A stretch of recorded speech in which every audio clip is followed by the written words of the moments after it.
For millennia, the Grand Pyramids of Egypt have towered over the desert sands. Everything about the great ancient civilization that once seized the lands remained a mystery. That is, until July 19, 1799. A French soldier discovers a large stone about 35 miles east of Alexandria.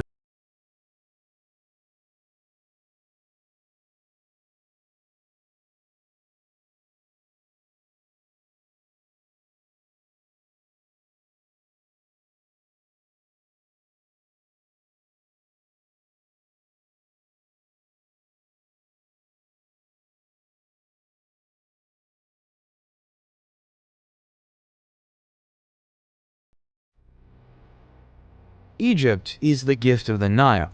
That's what Herodotus, the father of history, said. Since the Nile is the lifeline, as it provided Egypt with water for the cultivation of crops, which led to the burgeoning of civilization all along the length of the Nile Valley. The river strip that divided the Egyptian territory into two parts provided a favorable environment for the rise of civilization when the Nile Valley began in the Miocene times, cutting it into its current shape. The various geographical resources effectively contributed to the state's foundation. As a result of the annual floods that spread the fertile soil to the east and west over the centuries, mud deposits built up. When the water recedes and flows along its banks, the agricultural year begins, making Egypt one of the first agricultural communities that ever existed in human history. At the end of the Paleolithic era, there was a widespread production of arrows, harpoons, querns, sewed skins, boneworks, and pottery. Carbon-14 tests, on the other hand, were used by researchers to demonstrate that corn was harvested in a Neolithic silo on the edge of Fayum between 4600 and 4250 BC. Later, people built shacks and huts out of reeds and solid mud and sowed corn on the muddy soil of the Nile marshes. Ancient Egypt was divided into two territories, Upper Egypt and Lower Egypt. Lower Egypt lay to the north, where the Nile extended out with its several branches to form the Nile Delta.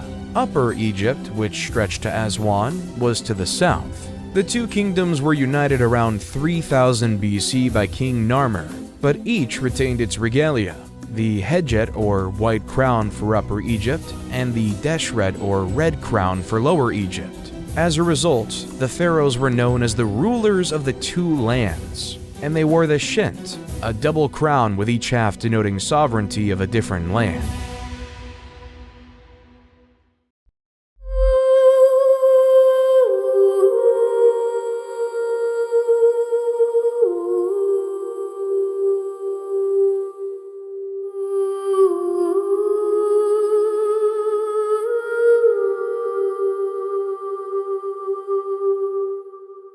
The pre-dynastic period in ancient Egypt is the period preceding documented history, encompassing around 6000 to 3150 BCE from the Paleolithic to the Neolithic age and on to the founding of the First Dynasty.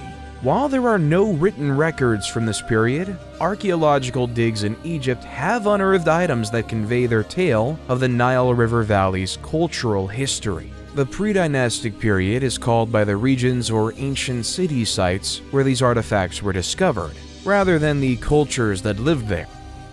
The Halfan culture thrived circa 30,000 BCE in the area between Egypt and Nubia, giving birth to the Cadon and Sibyllian cultures around 10,000 BCE, and the Hierophant culture. All of these cultures are hunter-gatherer societies that gradually grew more sedentary and settled into more permanent settlements based on agriculture. The Fayum Oasis is a natural basin located southeast of the Giza Plateau that gave home to the Fayum A civilization during 9000 to 6000 BCE. These people lived in the vicinity of a vast lake and made their living through agriculture, hunting, and fishing. The people of Fayum constructed reed homes with subterranean basements for food storage. Cattle, sheep, and goats were domesticated, and basketry and pottery production flourished. During this period, tribal chieftains assumed positions of power, which may have been passed down to the next generation in a family or tribal unit.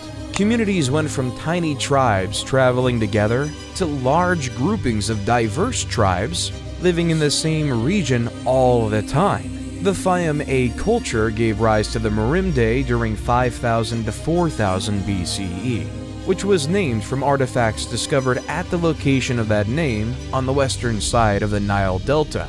The majority of Egyptians were farmers, and agriculture was the basis of the Dynastic Egypt economy, and farmers relied on the annual summer floods to grow their crops. We know that the first Egyptian farmers were hunter-gatherers. They planted crops such as wheat, lentils, barley, flax, and peas, in addition to herding animals.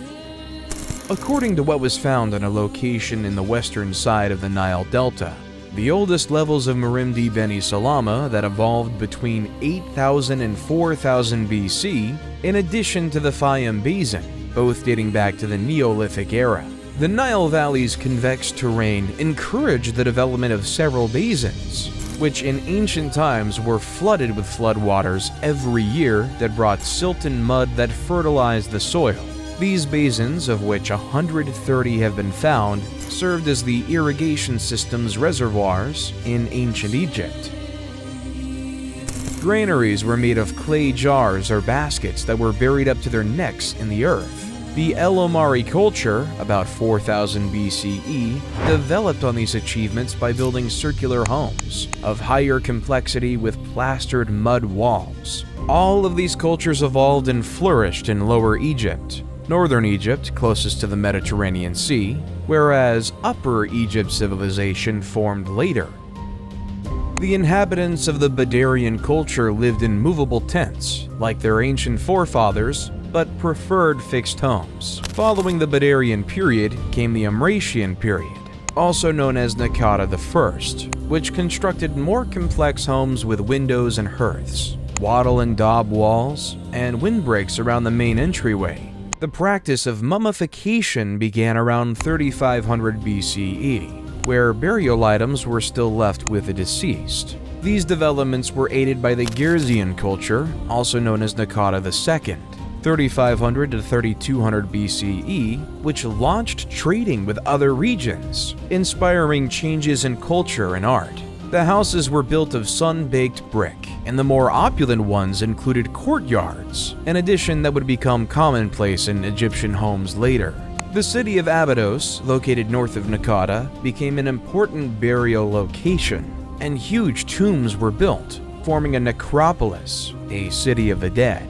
These tombs were originally made of mud bricks, but subsequently of huge, neatly hewn limestone. Eventually, the site would become the burial place for Egypt's rulers. Despite this, evidence reveals that individuals from all across the nation had their deceased buried at Abydos, and gave burial gifts to commemorate their memory. By this time, the cities of Zeus and Hierakonpolis were considered ancient, while Thinis, Naqada, and Nekhen were rapidly developing. The hieroglyphic alphabet, which was invented around 3400 to 3200 BCE, was used for maintaining records, although no entire sentences from this period have been discovered. At this time, the earliest Egyptian writing discovered so far originates from Abydos, and was discovered on pottery, clay seal imprints, and bone and ivory items. Complete sentences are not found in Egypt until the time of King Peribsen in the Second Dynasty 500 years later. This period led to the Naqada III period from 3200 to 3150 BCE. Following Naqada III, the early dynastic period and Egypt's recorded history began. With commerce, communities expanded and flourished, and the populations of both Lower and Upper Egypt increased. Small villages of brick dwellings and buildings evolved into bigger urban centers that soon clashed, most likely for trade products and water resources. Thinis, Naqada, and Nekhen were the three principal city-states of Upper Egypt during the period. Thinis appears to have defeated Naqada before absorbing Nekhen. These battles were fought between the Scorpion Kings, whose identity is unknown, and others, most likely Ka and Narmer. According to some researchers, Scorpion I, Scorpion II, and Ka were the final three rulers of the Proto-Dynastic period, before King Narmer invaded and unified Lower and Upper Egypt and created the first dynasty.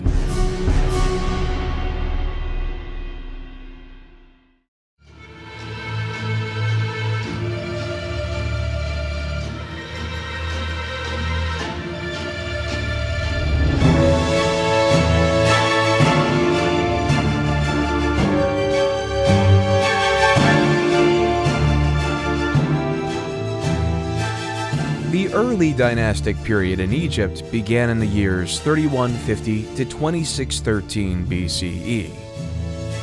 This marks the beginning of the country's historical era in which Upper Egypt, the south, and Lower Egypt to the north were unified as one country under centralized authority. During this time, the divine rule of the monarch started, and a distinct Egyptian culture emerged, including the development of writing, arts, and sciences. Menes, the first king of Egypt, was a ruler of Upper Egypt, presumably from Thinis or Hierakonpolis, who defeated the other city-states around him before conquering Lower Egypt around 3150 BCE. Narmer married the princess Neithotep of Nakata in an arrangement to enhance the links between the two towns. He undertook military operations in Lower Egypt to quell revolts and expand his territory into Canaan and Nubia. He sponsored massive construction projects, and urbanization developed throughout his reign. Hor-Aha, Narmer's son, is assumed to have succeeded him in 3100 BCE, continuing his father's military expansion and increasing trade. He was notably interested in religion and the concept of the afterlife, and it was under his reign that the mastaba tomb was built. Hor-Aha was replaced by his son Jur in 3050 BCE, who followed in his father's footsteps. His son Jet, about 3000 BCE, married Princess Mernith and is considered to have taken leadership of the nation after his death. It is uncertain whether she governed as regent for her infant son Den or as queen, but her reign is notable for being the first time a woman is recorded governing in ancient Egypt. Den, about 2990 BCE, is regarded as the greatest monarch of the first dynasty and reigned for 50 years. His reputation as an efficient monarch stemmed from his economic advances, military conquests, and the stability of his rule, as proven by expensive construction projects and elaborate works of art. Den is the first monarch to be represented wearing the crowns of Upper and Lower Egypt, showing that he ruled over a unified nation. Den was succeeded by two additional monarchs, Enegib and later Semerkhet, both of whom had tough reigns marked by insurgency. The dynasty ended with the Ka's reign, during which his heirs struggled for the throne and were defeated by Hotep II, who established the second dynasty. Internal strife and a lack of, or misunderstanding over, records ruined the second dynasty, 2890 to 2670 BCE. None of the second dynasty monarchs have reliable dates, and several of the kings' names appear to be repeats of earlier rulers. Hotep II, which means two powerful ones at peace, is a prime illustration of this issue. Because of his name, it would seem that he came to power after subduing the princes who fought for the throne after Kwa. But his name is inscribed on the entrance to Kwa's tomb, implying that he was the ruler responsible for burying Kwa, and he already had that name before the succession war broke out. Hotep II is credited with bringing peace to Egypt upon his ascension to the throne, although a brief one. Instability and rebellion marked his reign. Raneb, also known as Nibra, was the first to link his name to that of the gods, and so create a bond between the monarch and the divine.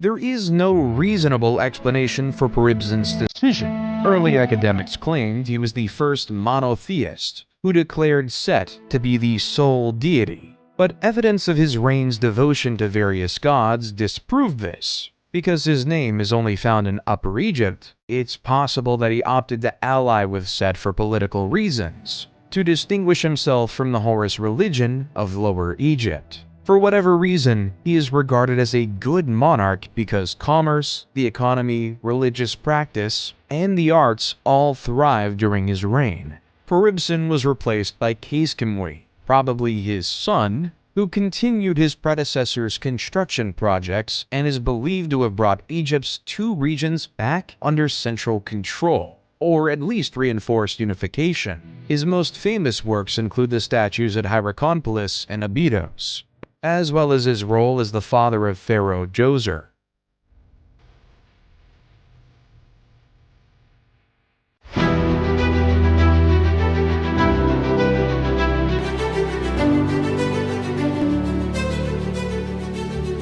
The Egyptian Third Dynasty starts with King Djoser, best known for his step pyramid at Saqqara. Manetho's timeline is hazy on who Sennacht was when he governed in the Third Dynasty and even his name. Sennacht's name is only known from the Abydos monarch list, the Turin Papyrus, and two reliefs discovered in the Mastaba tomb, number K2 at Beit Kalath. Djoser erected so many monuments that historians have long assumed his tenure extended at least 20 years. He started military campaigns to Sinai and kept Egyptian unity, resulting in the stability required for his construction projects and the growth of the arts. Djoser's step pyramid at Saqqara is Egypt's first recognized pyramid, which was designed by his architect and vizier, Imhotep. Imhotep was a vizier, sage, architect, astrologer, and chief minister under Djoser, the second pharaoh of Egypt's Third Dynasty, who was later deified and worshipped as the god of medicine in Egypt and Greece, where he was associated with the Greek deity of medicine, Asclepius. He is thought to have designed the step pyramid in Memphis's Saqqara necropolis. This pyramid, which has 6 steps, is the world's oldest surviving stone monument. An inscription carrying his name on a statue of Djoser uncovered near the Saqqara pyramid site attests to Imhotep's high status in Djoser's court. The inscription includes titles such as the leader of the sculptures and the chief of the seers. Historical documents depicting Egyptian society and medicine throughout the Old Kingdom demonstrate that the main magician of the pharaoh's court frequently functioned as the nation's chief physician. The step pyramid started as a basic mastaba monument with a flat top and sloping sides, similar to many previous dynasties' tombs. The architect, Imhotep, on the other hand, had bigger plans for his king's eternal dwelling. The step pyramid is a succession of mastabas piled on top of each other, each step slightly smaller than the one beneath, to create a pyramid shape. Earlier mastabas were made of clay bricks, but the step pyramid was made of stone slabs with carved motifs of trees and reeds on them. When finished, the step pyramid stood 62 meters tall, making it the tallest building of its period. To deter robbers and secure the king's corpse and burial goods, the real chambers of the tomb were dug beneath the foundation, as a maze of passageways with rooms off the hallways. However, this strategy did not work because the tomb was robbed of all of its valuables, including the king's corpse. In antiquity, only his foot was discovered in the tomb. Nonetheless, the step pyramid's design and building epitomize the genius and vision of the Third Dynasty builders, who would later raise the buried pyramid and the layer pyramid, among many other structures and sanctuaries. These early visionaries established the foundations for the later true pyramids of the Fourth Dynasty, which have mesmerized and captivated people for millennia.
Social inequality persisted even after death. The only significant impediment to reaching an afterlife was being buried outside of Egypt. Egyptians thought that, to be reborn, they needed to be buried in Egypt. If they died abroad, their relatives went to tremendous pains to bring their bodies back for burial, so those correct funerary rituals could be performed and they could be buried in their native land, allowing them to enter the afterlife. To coordinate the labor force that constructed the pyramids at Giza and elsewhere during this time, unprecedented bureaucratic efficiency was needed, and this bureaucracy could only function under a powerful central authority. At the top of the pyramid that represented Egyptian society, the monarch stood. He was granted ownership of all of Egypt by the gods, at least in theory. The literate and illiterate classes were divided in the Egyptian social structure. The literate class was the ruling class. They were a small fraction of the population, but they were the main criteria for determining the character of ancient Egyptian society and everything we knew about the civilization. Individuals were frequently more important than the positions they held. As a result, while the king established the scope of bureaucratic power, effective administration was ultimately dependent on the same pool of literal aristocrats without whom the king could not govern, and we'll state some of them as follows. Because an Egyptian king could not personally control every area of society, the role of the vizier was established as early as the early dynastic period. The vizier, who can be assimilated into a form of prime minister, assigned responsibility to other members of the court, sent communications through scribes, and managed the military, regional governors' activities, public works projects, and tax collections, among other things. Huni, the last king of the Third Dynasty, was long thought to have initiated the massive building projects of the Old Kingdom by constructing the Mitam Pyramid. But credit for the Mitam Pyramid goes to Sneferu, the first king of the Fourth Dynasty, who may have been Huni's son by one of his minor queens. Sneferu began the Old Kingdom's golden era, with his most noteworthy achievements being the two pyramids constructed for him at Dashur. Sneferu started his work with the pyramid at Mitam, known as the False Pyramid, due to its shape. It resembles a tower more than a pyramid, and its exterior casing is surrounded by a massive mound of gravel. The Pyramid of Mitam was Egypt's first real pyramid, but it did not last. This is because changes were made to Imhotep's initial pyramid design, causing the exterior casing to sit on sand rather than rock, causing it to fall. The Crooked Period and the Red Pyramid are Sneferu's structures at Dashur, or North Pyramid. The Bent Pyramid gets its name from the fact that it rises at a 55-degree angle and then changes to a 43-degree angle of smaller stones, giving the impression of bending in towards the summit. The workers had finished the base and sides before recognizing that a 55-degree angle was too steep, and changing their plan to conclude the job as best they could. Sneferu appears to have grasped the issue and went on to construct his third pyramid. Sneferu appears to have been a ruler unafraid of loss or sorrow. When the Bent Pyramid failed to satisfy his standards, he simply began over. The Red Pyramid, named after the use of reddish limestone in its building, was constructed on a firm foundation for better stability and rose at a 43-degree inclination. The Red Pyramid, 105 meters tall, was Egypt's first effective real pyramid. It was originally encased in white limestone, as were the other later pyramids, which crumbled away over time and were collected by locals for other construction projects. Following in the footsteps of Djoser's complex at Saqqara, Sneferu had mortuary temples and the other structures built around his pyramids, with priests overseeing day-to-day activities once the Red Pyramid was finished. All of this points to the stability of his rule, which he bequeathed to his son Khufu when he died. The ancient Greek authors referred to Khufu as Cheops, and he's best known for his Great Pyramid at Giza. In their works, the Greeks portrayed him as a tyrant who oppressed the people and compelled them to labor for him against their will. This perception may have been created by the tales contained in the Westcar Papyrus. a compilation of 4 stories written about the kings of the 4th dynasty and found by Henry Westcar in around 1824 CE.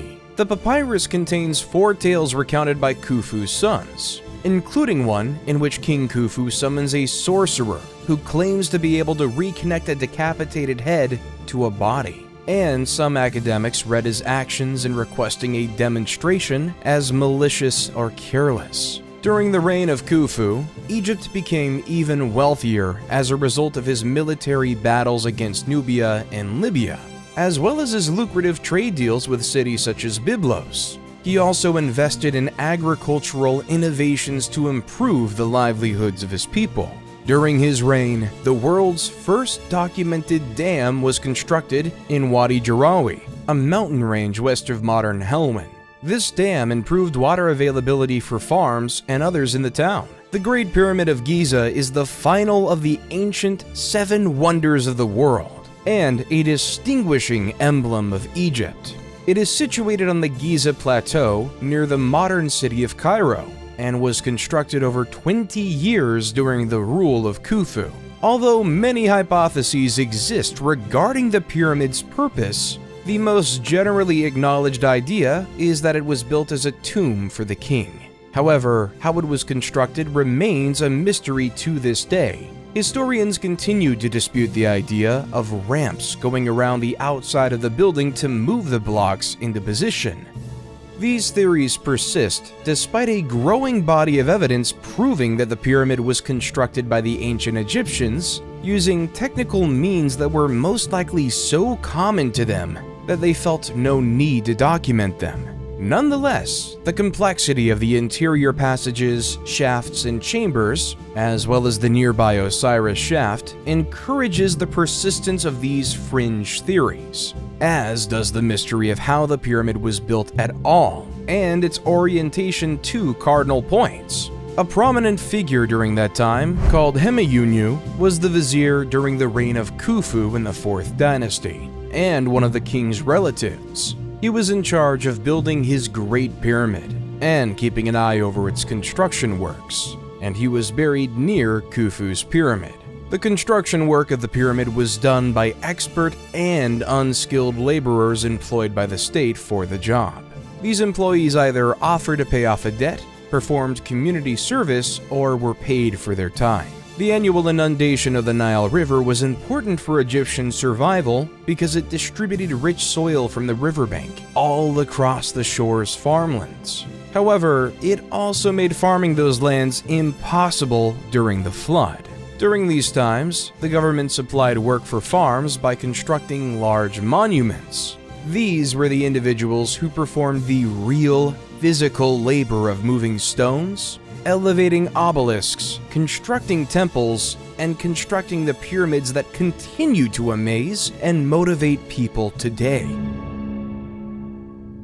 Khufu was replaced by a family member outside the legal line called Jedefra after his death. Jedefra was Khufu's son, but he did not appear to be his designated heir. Some scholars believe Jedefra built the Great Sphinx of Giza, while others believe Khafre, his sibling and successor, built it. The Sphinx is the world's biggest monolithic monument, showing a recumbent lion's torso with a king's head and visage. Historically, this king's visage has been identified as Khafre's, but Dobrev and others believe it's Khufu's. It appears to have been constructed by Khafre because it is exactly in line with his pyramid complex, and the Sphinx's face resembles Khafre more than Khufu. Khafre's pyramid is the second largest in Giza, and his complex is almost as big as his father's. Little is known about his rule. According to Egyptian texts, he continued his father's policies and government model by concentrating power in the hands of his closest family members and exerting strict control over policies and laws.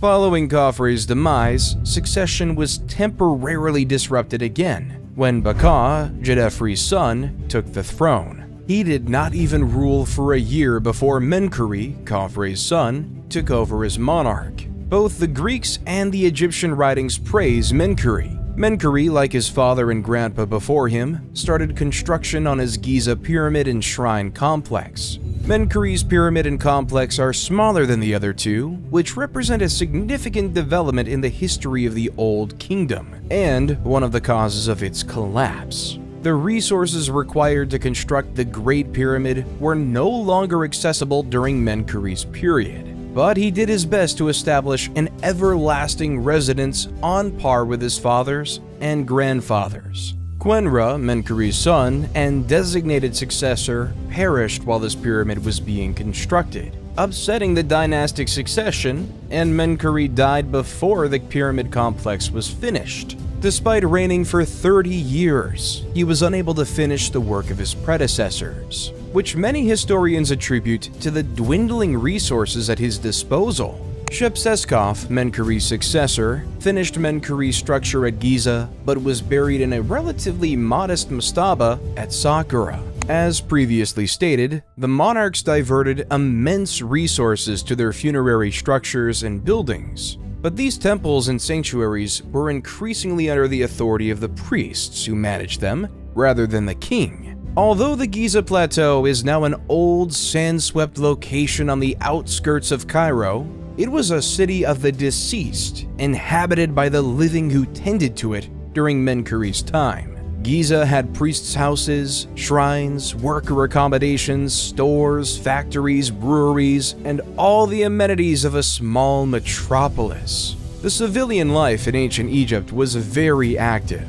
The lowest social class consisted of peasant farmers who did not own the land on which they worked on or the houses in which they resided. The monarch, members of the court, nomarchs, and priests owned the land. To begin the day, peasants would say, "Let us work for the nobility." Peasants were virtually always farmers, regardless of what other trade they practiced. They cultivated and harvested their crops, giving the majority to the landowner while keeping part for themselves. Most had private gardens, which the ladies maintained while the men worked in the fields. The lowest stratum of society created the items utilized in commerce, allowing the civilization as a whole to survive. These peasants were also part of the workforce that erected Egypt's pyramids and other monuments. When the Nile River's banks overflowed, farming became difficult, and the men and women went to work on the king's projects. This labor was always rewarded, and no literary or physical evidence supports the assertion that any of Egypt's major monuments were erected by slave labor.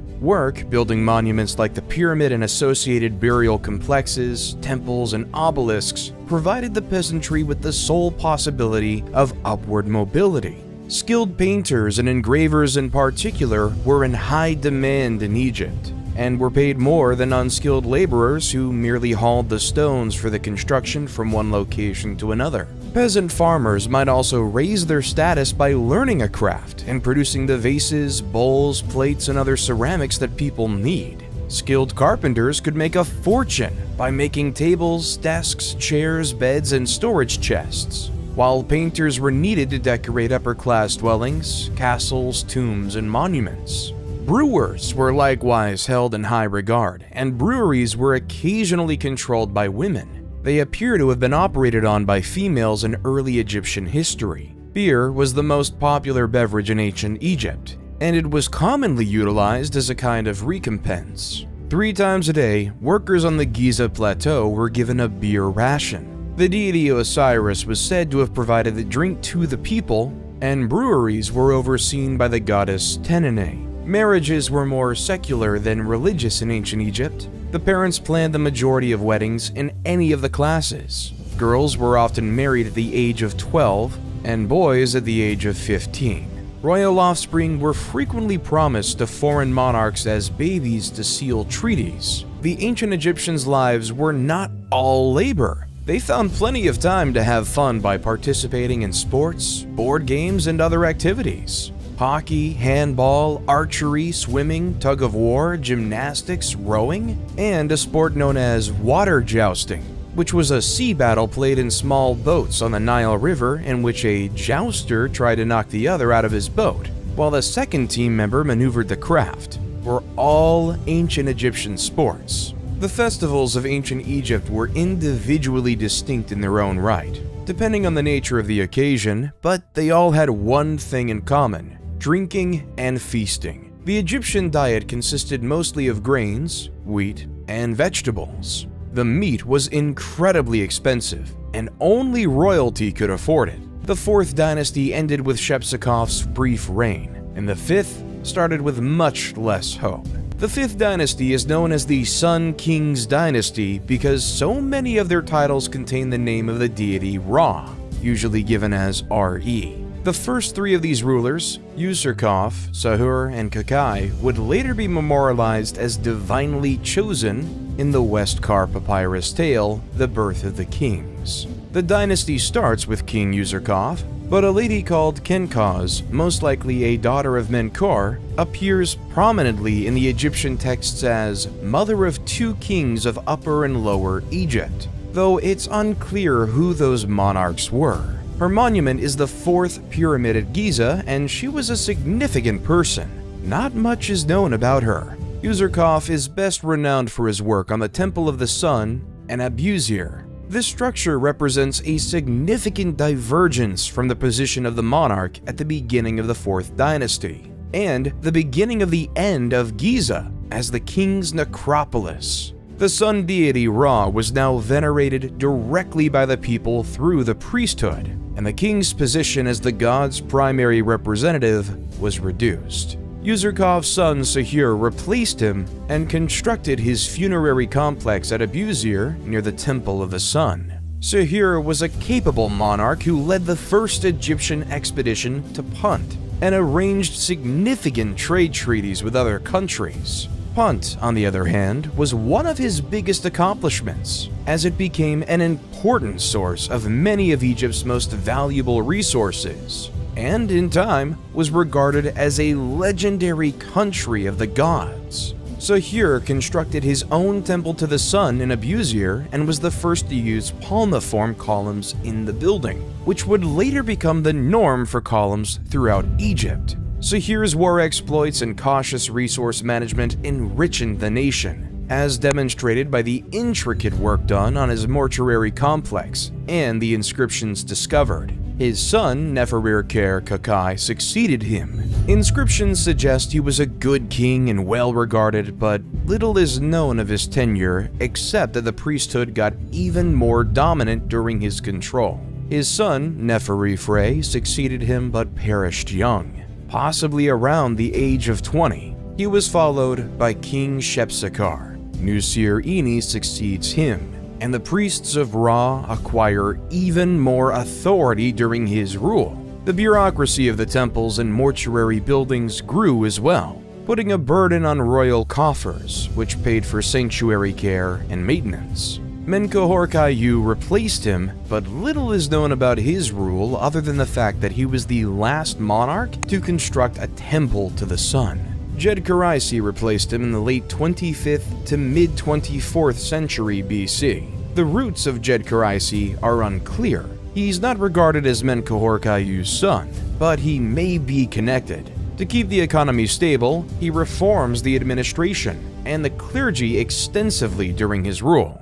Djedkhereisi refused the customary practice of erecting a shrine to the sun deity and decreased the number of clerics required to maintain funerary structures. He also arranged the second Punt expedition, which enriched Egypt and reinforced relations with Punt. The most important element of Djedkhereisi's reign, however, was the decentralization of the government in Memphis, which gave local authorities more authority.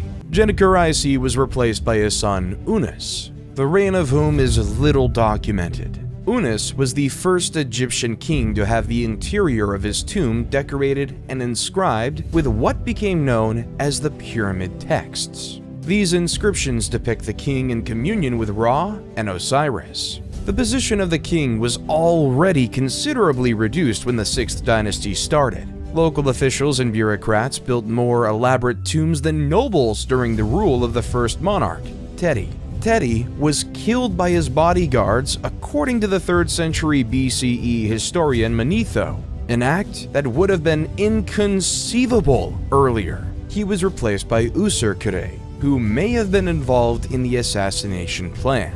His reign was brief, and he was followed by Merir Pepi I, during whom the nomarchs gained authority. By the end of the Old Kingdom, the political power had fragmented and the system was decentralized. The restoration of central power was a lengthy process that lasted well into the 12th dynasty. Because of the breakdown of central power, political authority passed into the hands of the nomarchs, who took complete control. This pattern persisted during the reigns of Merenre-Nemtumsov I and Neferkare-Pepi II, who ascended to the kingdom as a child and perished as an old man, signifying an incredible rule of nearly a century. During Pepi II's lengthy rule, the Old Kingdom gradually crumbled. The increasing influence of provincial nomarchs and the clergy eroded the central government's and king's authority. Pepi II was followed by Merenre-Nemtumsov II, with a very short reign, and the dynasty ended with Neferkare, who is identified by some scholars and Egyptologists as the Queen Nitocris from Herodotus' account of an Egyptian queen who avenges her brother's murder by drowning his killers at a banquet. Pepi II had outlived any heirs to the throne and appears to have been a pretty ineffective monarch in his final years. When drought caused famine in the country, there was no effective central authority to react to it. The Old Kingdom terminated with the 6th dynasty because no powerful ruler ascended to the throne to guide the people. Local authorities focused on their areas and lacked the means and motivation to assist the rest of the nation. As the 6th dynasty died out, Egypt gradually descended into the First Intermediate Period.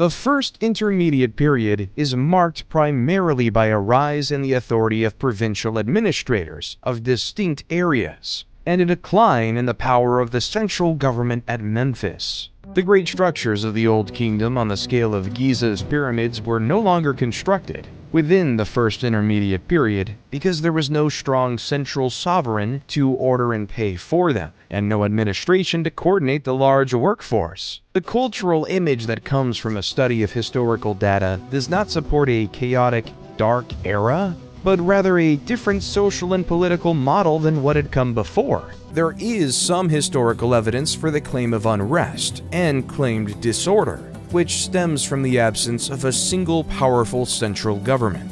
The country's different regions were essentially self-governing. The dearth of information about the kings of the 7th and 8th dynasties attest to their ineffectiveness. Their identities and dates will be forgotten in Egyptian annals. The ancient city of Memphis was abandoned at some time by rulers who saw themselves as the heirs of the Old Kingdom kings. The rulers of the 9th and 10th dynasties then seized Heracleopolis as their center and declared themselves Egypt's real kings. Intef, a Theban nomarch who bore the customary epithets of Great Overlord, of the Nome and Overseer of Priests, came to prominence in Thebes around 2125 BC and opposed the authority of Heracleopolitan kings. Intef I established Egypt's 11th dynasty and provided the push for the country's unity. During the Middle Kingdom, he was known as Intef the Mighty,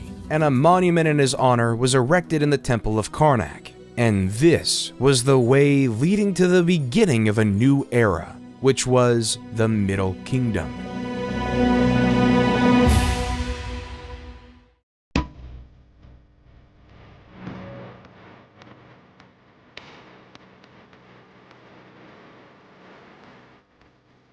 Although Mentuhotep II was known as the Second Menes, who united Egypt and ushered in the Middle Kingdom period, the road to that unity was laid out by Intef I and his successors. Mentuhotep I, approximately 2115 BCE, followed Intef I's path and conquered the neighboring nomes for Thebes, considerably increasing the city's stature and strength. His initiatives were carried on by his predecessors, Mentuhotep II used these early victories to ultimately beat Heracleopolis and then punish those nomes who had stayed faithful to the old kings while rewarding those who had honored Thebes.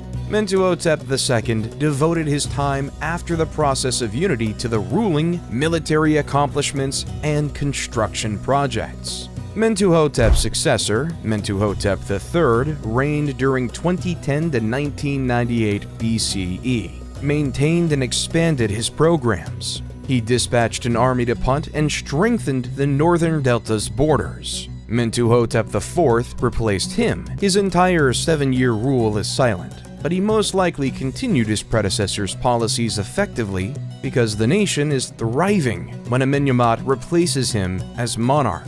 When Amenemhat was Mentuhotep IV's vizier and was sent with his mission to quarry stones for the king's project, he had an inscription made of the extraordinary events he witnessed. First, a gazelle gave birth on the stone selected for the king's sarcophagus top, indicating that the stone had been chosen correctly because it was endowed with fecundity and life. Second, an unanticipated rainfall descended on the celebration, revealing a well big enough to water the entire gathering. This inscription was later interpreted to mean that Amenemhat was chosen by the gods to become king, as the gods had allowed him to experience miracles. Amenemhat I abandoned Thebes for unknown reasons and established his seat in court in Ititawi, south of Memphis. Amenemhat I's successor, Sennacherib I, 1971 to 1926 BCE, improved the country's infrastructure and initiated the kinds of grand building projects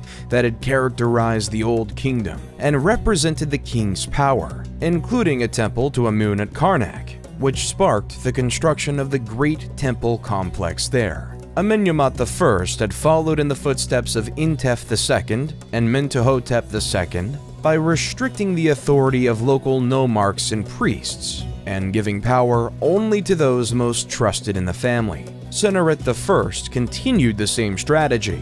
The administration of the 12th dynasty was so effective that, unlike the Old Kingdom, it kept wealth centralized with the monarch while allowing for the development and prosperity of individual regions, without allowing them to become too strong. The king governed all of Egypt, but specific officers were rewarded for their devotion. The Egyptians developed various advanced ways of irrigation systems, and to keep track of the water levels, they built nilometers to gauge the height of the flood and to determine the taxes levels supposed to be paid. Canals were dug to provide water to different areas when Sennacherib II decided to turn the Fayum area into an agricultural center. He developed a specific irrigation system with a dike that transported water from Lake Moeris, which resulted in crop prosperity in the area. He was also behind the construction of the White Chapel, a building important to historians and academics because it contains a record of all the nomes of the period. Sennacherib I was followed by Amenemhat II, 1929 to 1895 BCE, who may have governed alongside him. The practice of co-regency was unique to the Middle Kingdom, in which a younger man, the monarch's selected heir, usually a son, would govern alongside the king to learn the position and guarantee a seamless transfer of power. Scholars disagree on whether this practice was truly followed, though there is no question that it was followed by Amenemhat II and his successor Sennacherib II, 1897 to 1878 BCE. Double dates for two rulers on official cartouches indicate co-regency. Amenemhat II's reign is little known, but Sennacherib II is noted for his excellent ties with the regional nomarchs and improved prosperity of the nation. It's worth noting that during Sennacherib II's rule, local officials thrived just as they had at the end of the Old Kingdom, but this did not cause the kingdom the difficulties that it had previously. Sennacherib II was followed by Sennacherib III, 1878 to 1860 BCE, the most potent monarch of the period, whose reign was so prosperous that he was deified during his lifetime. His rule is characterized by military advancement into Nubia, as well as a rise in Egypt's riches and influence. Senusret III exemplified the Egyptian cultural value of military ability, and quick action was the pinnacle of the warrior king. He was thought to be unbeatable at the helm of his troops. His expeditions into Nubia widened Egypt's borders, and the fortifications he erected along the boundary facilitated commerce. He also conducted an expedition into Palestine, and as a result, trade ties with that area improved. And to control flood and direct irrigation waters, the ancient Egyptians built earth and stone barrages and dams, such as El Lahan Dam, which was erected during the reign of King Amenemhat III, who ruled in the 12th dynasty following the reign of Senusret III, as he wanted to make good use of the floodwaters for the irrigation system, and to protect the state from destructive high levels of inundation water. Early November, before the water had entirely left the basins, was the time when preparations for planting season began. Before fields were prepared for planting, irrigation facilities were repaired or cleared, and property lines were reevaluated. And since ancient Egyptians were known to document every detail of their daily life, we have seen the process of growing and harvesting the grain depicted in great detail in various tombs paintings. Various crops were planted widely, which made food types plentiful in Egypt, such as emmer wheat, which was used to make bread and beer, grapes for wine, palm dates, doom palms, figs, sycamore, and papyrus, whose stems were used to make paper-like scrolls for writing, and also was a great material to make sails, cords, and even mats. Various tools were used by the farmers during the planting process, such as a very interesting one called shadaf. It's a hand-operated device used to lift water from the river, which consists of a long pole with a bucket hung on a rope from one end, and the other end has a weight attached to it. It was either used to fill jugs with water to transport them, or even to run water in small canals along ditches. However, it's normal when people wonder how such a civilization in ancient times managed to erect huge buildings and move colossal statues without having the technology we have in the current modern world. Some scenes from tombs of high officials have proof of how the whole process of moving huge statues was done. Jehudi Necht was a nomarch of the 12th dynasty. He used to govern the 15th nome of Upper Egypt. He has a very interesting scene in his tomb of the transportation of a roughly 6.8 meter high monument of him by 172 people using ropes and a slide, in an endeavor aided by the dumping of water in front of the slide. Unfortunately, no evidence of this colossus has ever been discovered. Amenemhat III boasted of no major military triumphs, but constructed almost as many monuments as his father, and was responsible for the vast mortuary sanctuary at Hawara, known as the Labyrinth. Amenemhat IV, 1815 to 1807 BCE, replaced him and maintained his policies. He completed his father's construction tasks and began many of his own.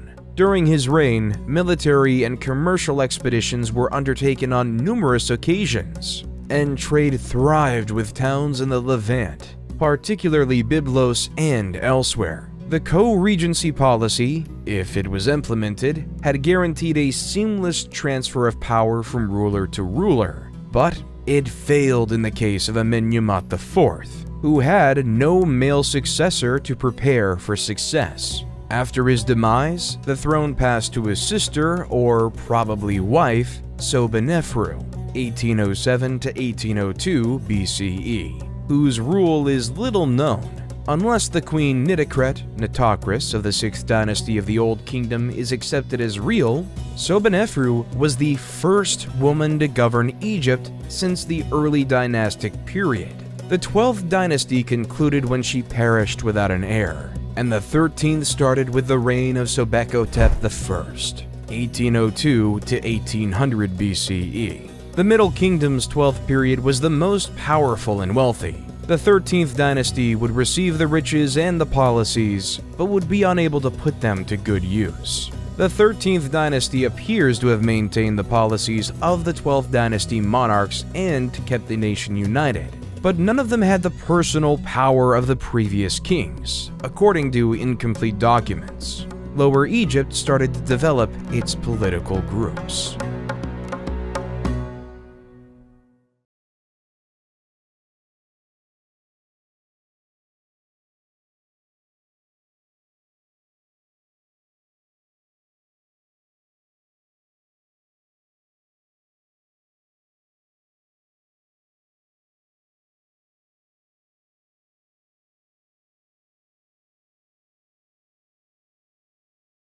Weakening their grip on the north. Amenemhat I, 1991 to 1962 BCE, established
disregarded Kush's influence in the south. Kush's power increased, and the boundary became more flexible. The troops who had been left behind no longer saw it as their duty to protect against invasions, and had grown more acclimated to the role of traders than military men by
an Egyptian name related to the giant snake Apophis or Apep, the sun god Ra's nemesis. At the same time the Hyksos rose to prominence in northern Egypt, the Nubians rose to power in the south. The Middle Kingdom's 13th dynasty, like Lower Egypt's, had forgotten to pay attention to its southern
fled again, this time to Syria, although what happened to them after that is unknown. Ahmose I not only established the 18th dynasty, but also began the new Kingdom of Egypt, the age of the Egyptian.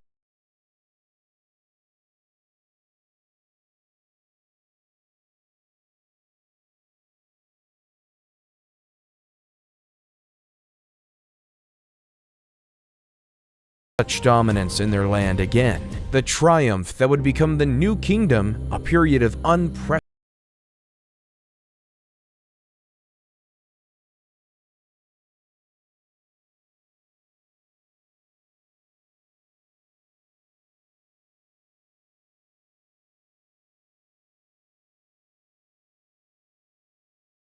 Borders into a kingdom.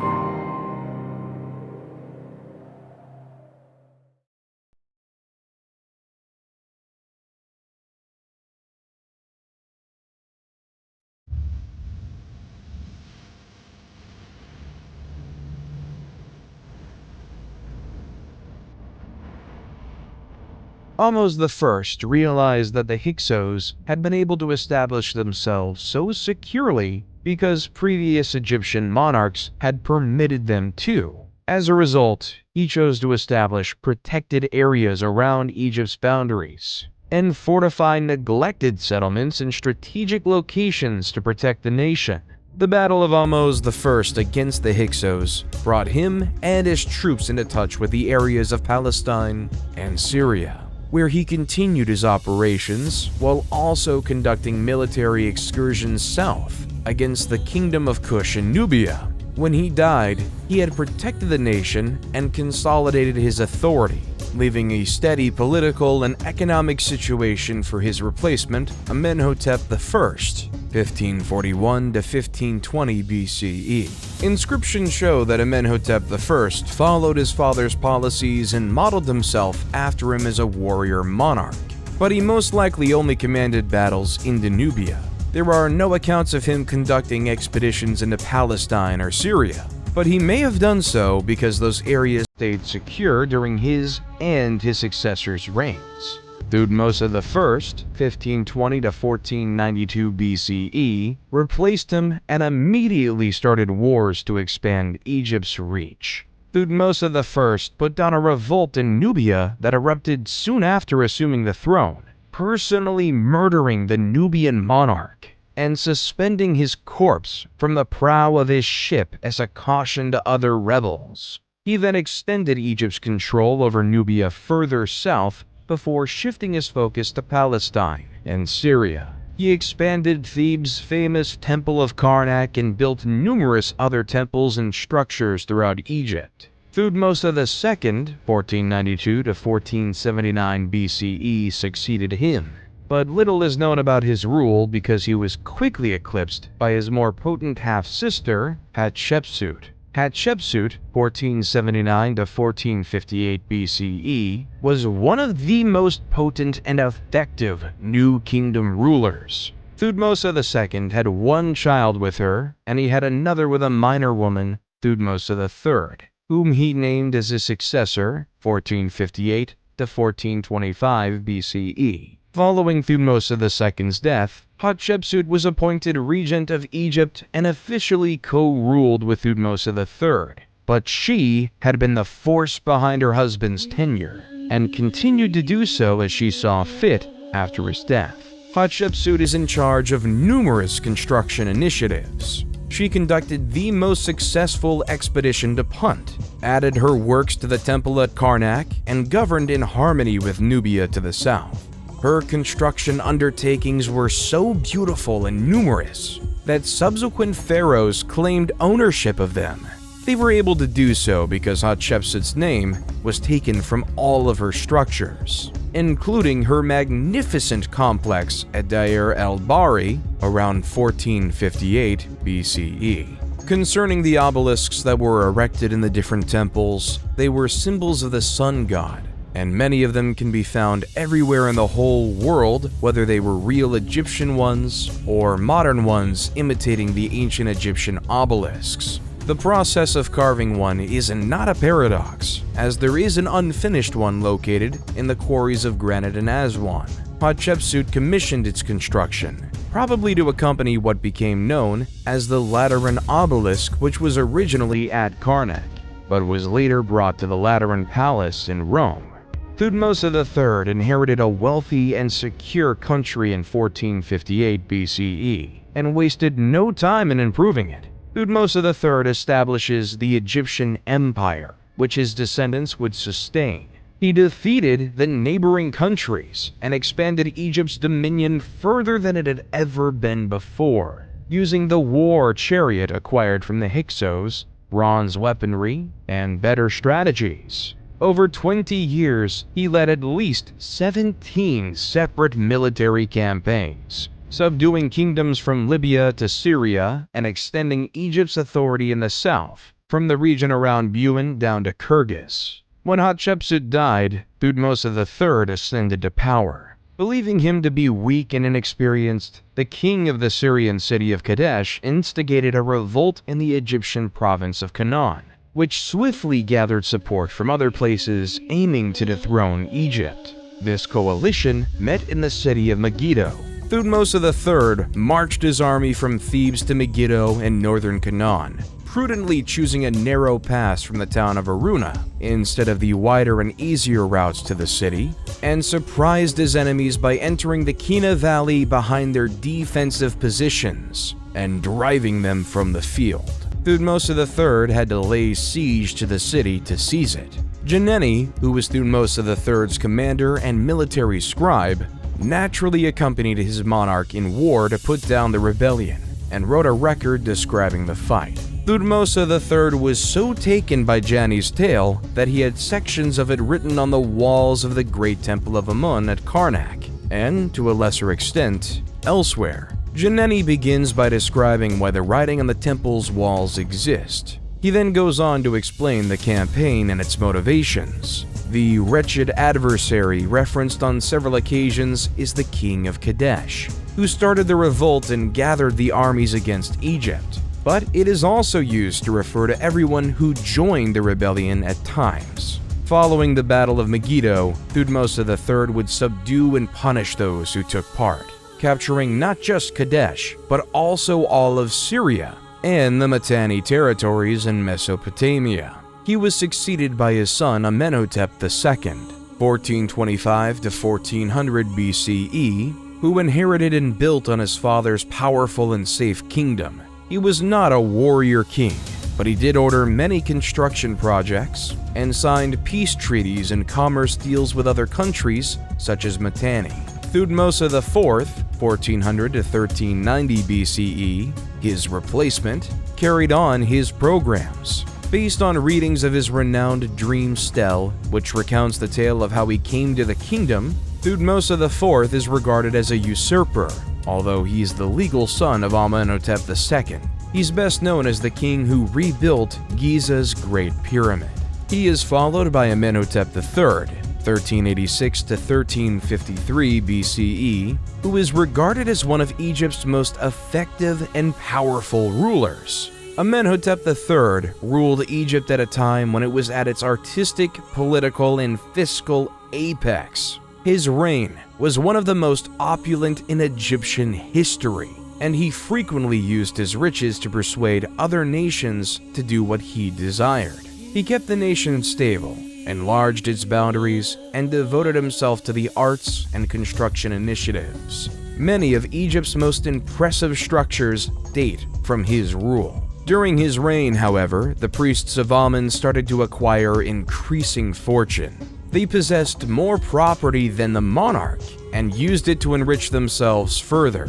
Amenhotep III attempted to contain their increasing influence by allying himself with Aten, a minor deity symbolized by a sun disk. He appears to have believed that the authority of the pharaoh behind the worship of Aten would elevate the status of those priests over those of Amun. His scheme failed, but it did elevate the deity Aten, who would play an important role in the rule of Amenhotep's son and successor. Amenhotep IV, also known as Akhenaten, was an Egyptian pharaoh renowned for establishing monotheism and banishing the ancient gods. His rule became known as the Amarna period because the Egyptian capital was relocated from Thebes to modern-day Amarna. He ascended to the kingdom as Amenhotep IV, but changed his name to Akhenaten in the 4th or 5th year of his rule, dissolved the old religion, particularly the worship of Amun, and raised the deity Aten to the position of the one true god. Only the cult of Aten was recognized as a valid religious organization. All other sanctuaries were shuttered, and their veneration was prohibited. He built a shrine to Aten at Karnak's great temple of Amun, which he also shuttered. His wife was the famous Nefertiti, best known for the magnificent bust created by the sculptor Thutmose. Upon Akhenaten's death, he was succeeded by his young son, Tutankhaten, 1336 to 1327 BCE, who quickly changed his name to Tutankhamun, who took to the throne at just 9 years old. The young leader relocated the capital to Memphis, restored Thebes as a religious center, which also held political significance, reopened the temples, and restored Egypt's ancient religion, although he instituted significant changes that helped secure the nation. He's best known for his magnificent tomb, which Howard Carter found in 1922. Tutankhamun was married to Ankhsenamun, his half-sister, until his demise at the age of about 18. Ankhsenamun may then have married the vizier A, possibly 1324 to 1320 BCE, who some experts believe replaced Tutankhamun, or she may have attempted to reign on her own. Whatever part A played in the succession, Ankhsenamun vanished soon after Tutankhamun's death, and the general Horemheb took control, devoting to return Egypt to its former grandeur. Horemheb, 1320 to 1295 BCE, went to great measures to erase the Amarna period rulers from Egyptian history by burning all of Akhenaten's statues and writings, including completely demolishing his sanctuary at Karnak. Horemheb defended traditional Egyptian religion and customs. Relationships with other countries and Egypt's infrastructure were ignored during Akhenaten's rule. Horemheb returned Egypt to its previous glory, though he was unable to bring it back to the heights of Amenhotep III. He perished without an heir, and his vizier Paramez seized the kingdom as Ramses I, establishing the 19th dynasty. Ramses I was an elderly man when he ascended to the kingdom, and he swiftly named his son Seti I as his successor.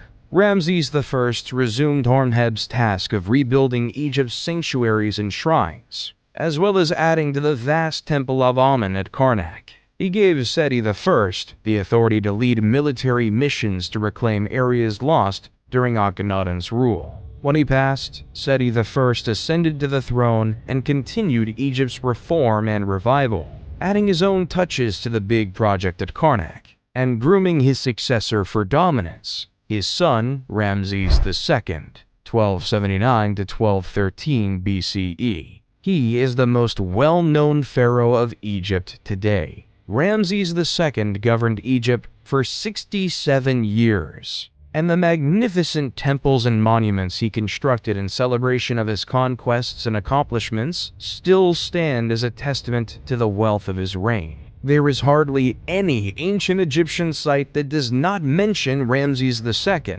and the story of his triumph in the Battle of Kadesh in 1274 BC is legendary. However, one of his greatest acts as pharaoh was not one of battle, but one of peace. The forging of the first peace treaty in history. Anatolia's Hittites had been gaining prominence since the 2nd millennium BC, and by 1530 BC they had surpassed Babylonia as a notable nation, and they were putting Egypt to the test. Letters of intent had been addressed to the 18th dynasty's king Akhenaten, but he had never responded or taken note of Hittite activities along his boundaries. Horemheb had waged unsuccessfully against the Hittites, who had grown even more strong by the time of Tutankhamun. Akhenaten's successor, and were daring enough to garrison districts on or near Egypt's borders. When Horemheb became pharaoh in 1320 BCE, he initiated a more forceful campaign against the Hittites and secured Egypt's frontiers, although the problem of the Hittite invasions was never fully overcome. Seti I had gained Palestine and Kadesh for Egypt, but happy with the victory, had made no plans for the city's defense. Now, Ramses II of the 19th dynasty had to cope with the problem of the Hittite invasion, and gathered his forces at Ramses in 1274 BC to remove the Hittites from Kadesh and weaken their army. Riding in his chariot at the head of 4 divisions, 20,000 soldiers, Ramses II marched his first division so quickly that he soon outdistanced the other 3. Near Kadesh, 2 Bedouins were apprehended and asked about the whereabouts of Muwatalli II and his army, to which they replied that the army was nowhere near Kadesh and that Muwatalli II feared Egypt and the young king. The Bedouins, however, were Hittite spies, and Muwatalli II had already fortified Kadesh with his chariots, 3,500 of them, and troops, 37,000 men, waiting just over the next hill. According to some combat accounts, Ramses II caught several more spies who told the awful reality about his condition, but the information arrived too late. Ramses II had separated himself from the rest of his army in his haste to seize Kadesh and vanquish the Hittite ruler. Just as the Hittite chariots slammed into his camp, he dispatched messages to the other 3 divisions. The Ta division arrived in time to prevent an Egyptian army defeat, and Ramses II personally led the remaining Aman division into action many times, pushing the Hittite soldiers back onto the Orontes River, where many perished. Muwatalli II just only marched from Kadesh's walls to trap Ramses II's forces between his army by the river and his advance. But for unexplained reasons, he chose to stay in the city and never committed his reserve men to fight. Ramses II declared a great triumph at Kadesh and had a scribe record his narrative of the wonderful fight. Muwatalli II's version differed significantly, most notably in claiming Kadesh as a Hittite victory. While Ramses II did not capture the city, he did break the Hittite army on the field. And while Muwatalli II kept possession of Kadesh, he did not destroy the Egyptians as he had intended. Meren-Ta was Ramses II's 12th son, and not his designated successor. He only became pharaoh because all of his siblings had perished during their father's lengthy rule. Meren-Ta soon adopted his father's image of a warrior monarch, defeating the Libyans in combat and repelling an attack on the Sea Peoples. His description of his exploits include the well-known Meren-Ta stele, which contains the first reference to the Israelites as a tribe. Going forth to the 20th dynasty, Ramses III was the new kingdom's last powerful king. After Horemheb restored the ancient faith, the priests of Amun's authority grew steadily, drawing income and influence away from the monarchy. Throughout the Ramessid era of the 20th dynasty, the condition deteriorated. The concept of having a war was existing as the threat of the people was remarkably increasing, which forced Ramses III to declare war over them. The nationality of the Sea Peoples is unknown because the only records of their activities are from Egyptian sources that only describe them in the terms of battle, such as the record from the Tanis stele, which reads in part, "They came from the sea in their warships, and none could stand against them." This is characteristic of Egyptian allusions to these enigmatic invaders. Ramses II, his son and successor Meremta, and Ramses III are the 3 great pharaohs who chronicle their struggles and triumphs against the Sea Peoples. All claimed huge victories over their opponents, and their inscriptions include the most extensive documentation of the Sea Peoples. During the time of Pharaoh Ramses III, the Sea Peoples invaded and destroyed the Egyptian commerce hub at Kadesh, and then attempted to invade Egypt again. They began their operations with swift attacks along the coast before pushing toward the delta. In 1180 BC, Ramses III subdued them, but they returned in force. Ramses III would have been aware of his predecessors' fights with these people and how violent they were. He decided against a field engagement and instead employed guerrilla tactics as a plan. He set up ambushes around the coast and along the Nile Delta, and his archers were especially efficient, putting them camouflaged along the beach to shower down arrows on the ships at his signal. The ships were set on fire with burning arrows once the crew was dead or drowning. After crushing the naval invasion, Ramses III turned his focus to what remained of the invading troops on land. He used the same tactics as previously, and in 1178 BC, the Sea Peoples were defeated off the coast of Zeus. Egyptian annals once again depict a spectacular victory, in which many Sea Peoples were slaughtered and others were captured and coerced into the Egyptian army and fleet, or sold as slaves. Although Ramses III spared Egypt from invasion, the battle was so costly that the royal treasury was depleted, and the tomb builders at Deir el-Medina could not be paid.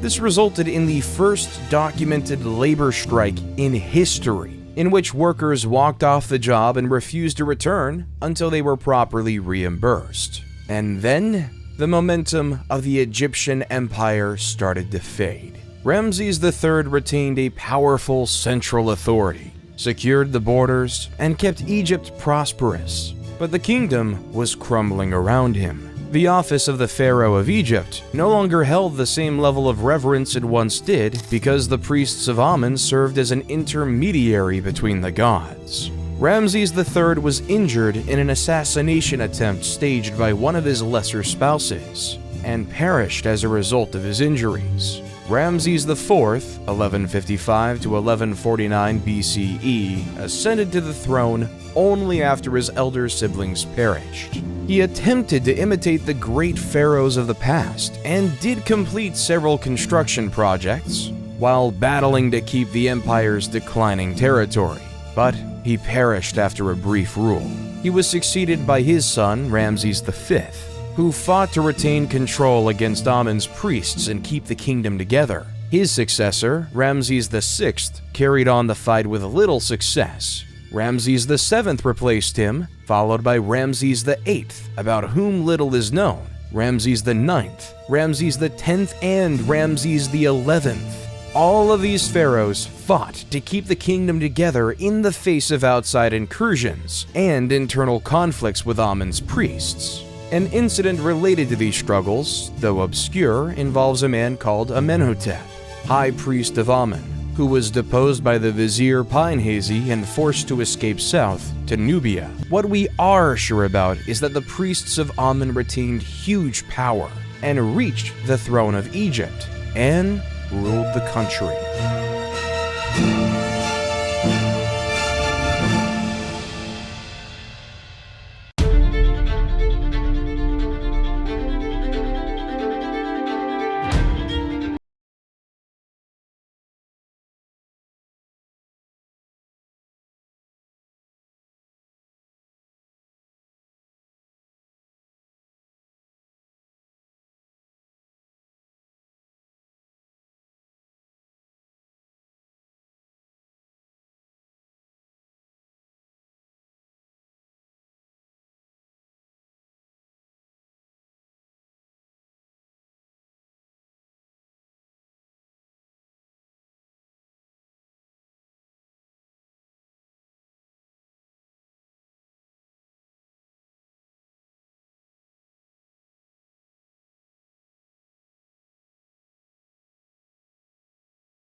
He was replaced by his son Psammetichus III, 526 BCE, who was a young and inexperienced king who was ill-prepared for the difficulties he faced. Cambyses II, the Persian monarch, had sent to Amasis asking for one of his daughters as a bride, but Amasis, not wanting to obey but also trying to prevent confrontation,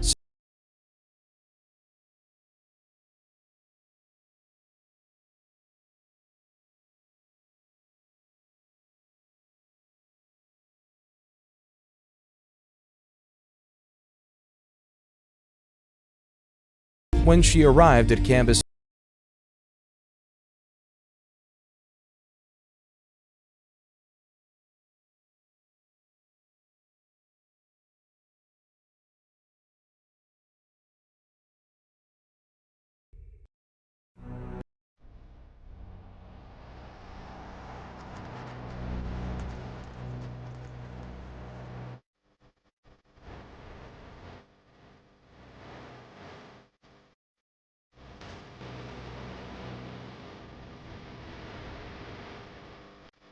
Unlike Cambyses, Darius wanted to govern Egypt in his absence. He ascended to the throne of the Achaemenid Empire in 522 BCE and toured Egypt at least twice, though he favored Egypt from afar. Nonetheless, he adored the culture and directed funds towards the reconstruction of destroyed temples and the dedication of new ones. In keeping with the Persian practice of religious tolerance, Darius praised the Egyptian gods with presents and statues. He is widely viewed as having a gentler hand with Egypt than Cambyses. For the second Persian conquest of Greece in 480 BCE, his son Xerxes I, 486 to 465 BCE, relied on all the resources of the Achaemenid Empire, including Egypt. When the Persians were defeated at Salamis in 480 BCE and Plataea in 479 BCE, Xerxes abandoned foreign affairs in favor of construction projects and different relationships with court ladies. Artaxerxes I, 465 to 424 BCE, succeeded him and battled for 6 years to put down the first significant Egyptian rebellion, led by Inaros II, the Libyan royal son of Psamtik V, encouraged and assisted by Athens in 460 to 454 BCE. While it is true that the Persians ruled Egypt during the 27th and 31st dynasties, Egyptian culture was kept alive, and the 30th dynasty of Egyptian rulers gave Egypt back a brief time of its former glory before the Persians invaded their land again. This era comprises the 27th to 31st dynasties of Egypt. Egyptian resistance to Persian control, on the other hand, is visible throughout the area, and Egypt thrived under Persian rule because the Persian Shahs respected the culture. Amarteus of the 28th dynasty, Nectanebo I and Nectanebo II all governed the nation, commanded troops, and participated in construction projects in the manner of the great pharaohs of the past. Whoever was behind the revolts against Persian authority, Egypt's second conquest did not last long. Philip II of Macedon, 359 to 336 BCE, defeated the Greek city-states and incorporated them into Macedonian authority. When he was murdered in 336 BCE, he was preparing a grand expedition to subjugate Persia. He already had all of the means he would require for the conquest, which he entrusted to his son, Alexander. The pharaohs of the 30th dynasty upheld Egyptians' kingship's honor and left their impressive structures in the footsteps of those who came before them. So, while the late period may be considered the end of Egyptian sovereignty, it should not be considered the end of Egyptian civilization. Even today, Egypt's cultural accomplishments inspire respect, if not fear, and remain among the most popular and intriguing of the old world. Although times changed, current modern Egypt in the 21st century might look like a coming-forward version of ancient Egypt. The Nile River is still sacred to the Egyptian people, and they still celebrate the same festivals of the ancient times, such as the spring festivals. The food is quite inspired by the authentic ancient food, The traditions are still there, and even the last development form of the ancient language called the Coptic is still spoken in Egypt in churches' prayers and the middle of their Arabic dialect. The modern people are proud of the legacy. It was seen in the parades that were done in Cairo for the transportation of the mummies to the civilization's museum, and the reopening of the Alley of the Sphinxes in Luxor. They're building new cities, digging their way to improve commerce with the highways dug in the middle of the mountains, passing through the deserts. They're almost opening the biggest museum in the whole world. Excavations unearth every day new discoveries which might lead soon to a discovery similar to that of the tomb of Tutankhamun in 1922. And this land will always remain an attractive mystery, dazzling and enchanting people from all over the world with its magic and history.